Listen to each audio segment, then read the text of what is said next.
c'est pas neutre de parler de Carl Schmitt. C'est un auteur très controversé, vous l'aurez compris, en raison du fait qu'il adhère au nazisme le 1er mai 1933, c'est-à-dire le même jour que Martin Heidegger, et d'ailleurs sous les exhortations de Martin Heidegger, Schmitt ne fuit pas l'Allemagne, il reste en Allemagne, et il continue de donner du crédit au régime national-socialiste, au moins jusqu'en 1942, c'est-à-dire jusqu'à la défaite de la Wehrmacht sur le front russe. Bon, mais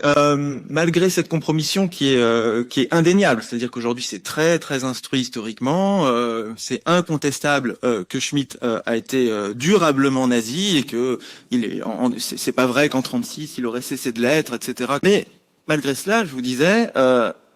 il est considéré outre-Rhin comme un théoricien extrêmement influent, comme un penseur de tout premier plan, un penseur dont les réflexions ont joué un rôle prépondérant dans la redéfinition de la structure institutionnelle de la République fédérale allemande. En tout cas,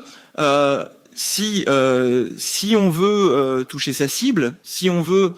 trouver une réponse au souverainisme qu'on peut ne pas aimer, au nationalisme délétère et à ce type de courant, on est obligé de prendre au sérieux ceux qui l'ont le mieux théorisé et ceux qui ont donné des armes et des arguments forts à ces courants-là. Ce qui fait qu'on ne peut pas passer à côté d'un auteur comme Carl Schmitt, qui est, comme le disait Étienne Balibar, qui est sans doute le plus grand penseur de la souveraineté au XXe siècle. On a ici affaire à un penseur antilibéral, conservateur, théoricien de la démocratie, mais comme homogénéité, comme démocratie des semblables, homogénéité nationale, unité de ceux qui se ressemblent, et qui en est venu à adhérer au nazisme. Ça permet de